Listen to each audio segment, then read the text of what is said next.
everything that irritates us about others can lead us to an understanding of ourselves.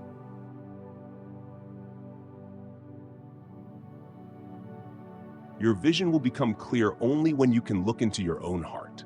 Who looks outside dreams. Who looks inside awakes.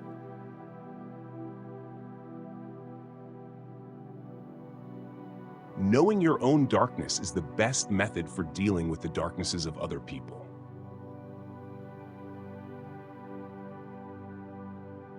Who looks outside dreams. Who looks inside awakes. As far as we can discern, the sole purpose of human existence is to kindle a light in the darkness of mere being. In all chaos, there is a cosmos. In all disorder, a secret order. A particularly beautiful woman is a source of terror. As a rule, a beautiful woman is a terrible disappointment. One looks back with appreciation to the brilliant teachers, but with gratitude to those who touched our human feelings. The curriculum is so much necessary raw material, but warmth is the vital element for the growing plant and for the soul of the child.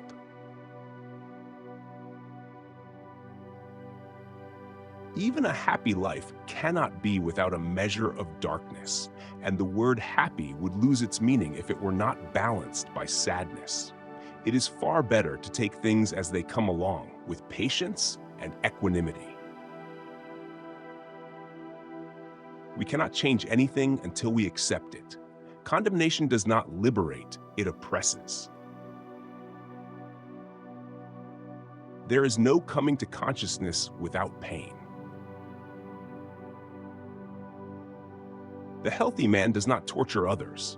Generally, it is the tortured who turn into torturers.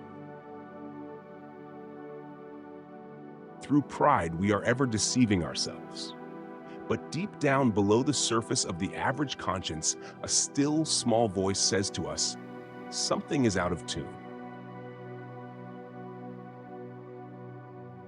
The creation of something new is not accomplished by the intellect, but by the play instinct acting from inner necessity. The creative mind plays with the objects it loves. The pendulum of the mind alternates between sense and nonsense, not between right and wrong.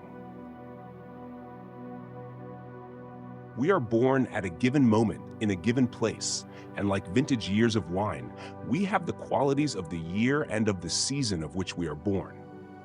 Astrology does not lay claim to anything more. Where love rules, there is no will to power, and where power predominates, their love is lacking. The one is the shadow of the other. The meeting of two personalities is like the contact of two chemical substances. If there is any reaction, both are transformed. It all depends on how we look at things, and not how they are in themselves.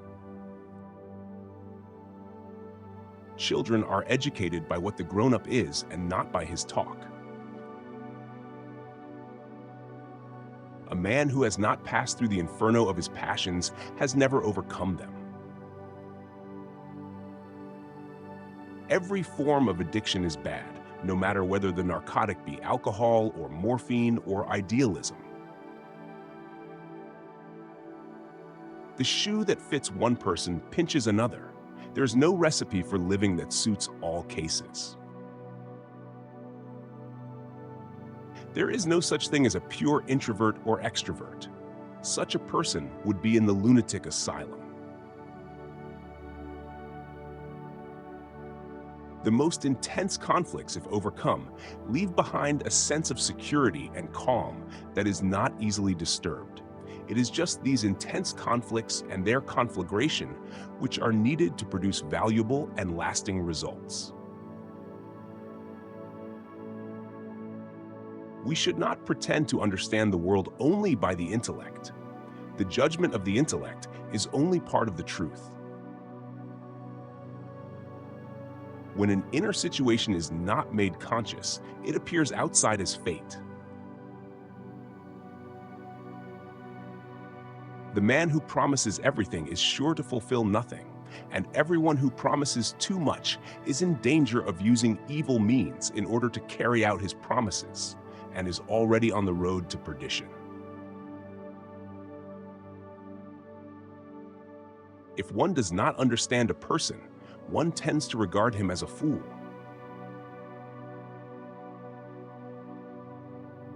Knowledge rests not upon truth alone, but upon error also. If there is anything that we wish to change in the child, we should first examine it and see whether it is not something that could better be changed in ourselves.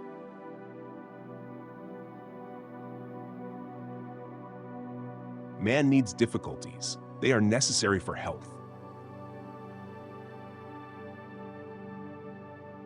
Man's task is to become conscious of the contents that press upward from the unconscious. Often, the hands will solve a mystery that the intellect has struggled with in vain. The greatest and most important problems of life are all fundamentally insoluble. They can never be solved, but only outgrown.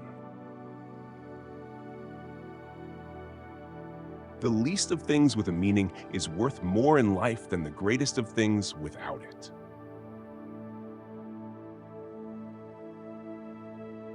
For a young person, it is almost a sin, or at least a danger, to be too preoccupied with himself.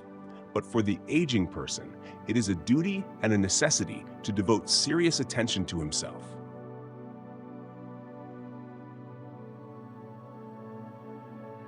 The debt we owe to the play of imagination is incalculable.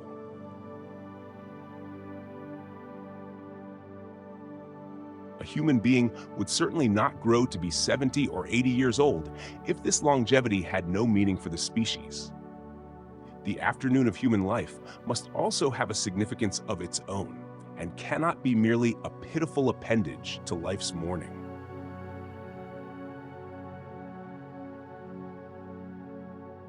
Follow that will, and that way which experience confirms to be your own. Dreams are the guiding words of the soul. Why should I henceforth not love my dreams and not make their riddling images into objects of my daily consideration?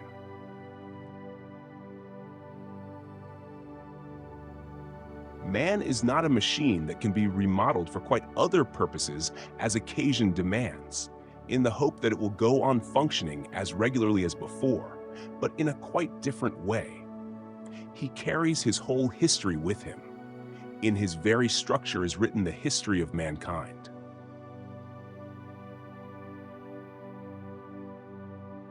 Show me a sane man and I will cure him for you. We deem those happy who, from the experience of life, have learnt to bear its ills without being overcome by them.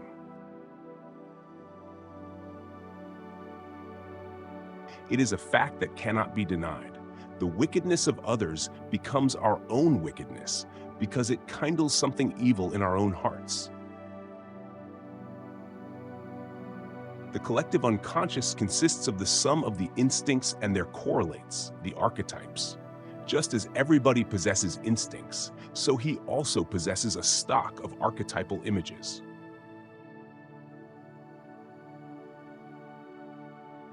All the works of man have their origin in creative fantasy. What right have we then to depreciate imagination? Who has fully realized that history is not contained in thick books, but lives in our very blood? In my case, Pilgrim's Progress consisted in my having to climb down 1,000 ladders until I could reach out my hand to the little clod of earth that I am. Masses are always breeding grounds of psychic epidemics. Shrinking away from death is something unhealthy and abnormal, which robs the second half of life of its purpose. The word belief is a difficult thing for me. I don't believe. I must have a reason for a certain hypothesis. Either I know a thing, and then I know it. I don't need to believe it. Mistakes are, after all, the foundations of truth. And if a man does not know what a thing is, it is at least an increase in knowledge if he knows what it is not. We shall probably get nearest to the truth if we think of the conscious and personal psyche as resting upon the broad basis of an inherited and universal psychic disposition, which is as such unconscious, and that our personal psyche bears the same relation to the collective psyche as the individual to society. Neurosis is always a substitute for legitimate suffering. I have treated many hundreds of patients. Among those in the second half of life, that is to say, over 35, there has not been one whose problem in the last resort was not that of finding a religious outlook on life. The Christian missionary may preach the gospel to the poor, naked heathen, but the spiritual heathen who populate Europe have as yet heard nothing of Christianity. The wine of youth does not always clear with advancing years. Sometimes it grows turbid. Great talents are the most lovely and often the most dangerous fruits on the tree of humanity. They hang upon the most slender twigs that are easily snapped off. Understanding does not cure evil, but it is a definite help, inasmuch as one can cope with a comprehensible darkness. Sometimes, indeed, there is such a discrepancy between the genius and his human qualities that one has to ask oneself whether a little less talent might not have been better. Nobody, as long as he moves about among the chaotic currents of life, is without trouble.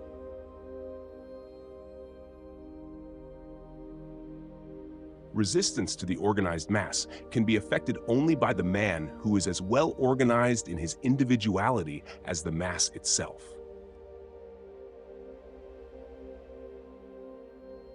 Our heart glows and secret unrest gnaws at the root of our being. Dealing with the unconscious has become a question of life for us. The Christ symbol is of the greatest importance for psychology insofar as it is perhaps the most highly developed and differentiated symbol of the self, apart from the figure of the Buddha. Everyone knows nowadays that people have complexes. What is not so well known, though far more important theoretically, is that complexes can have us.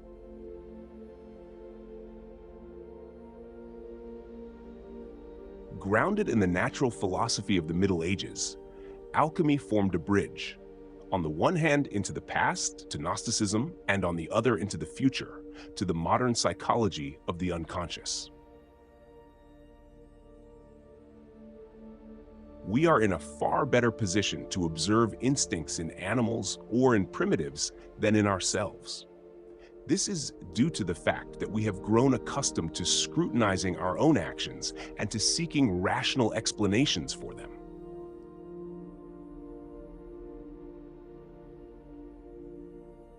Share your favorite quote in the comments and let's inspire each other.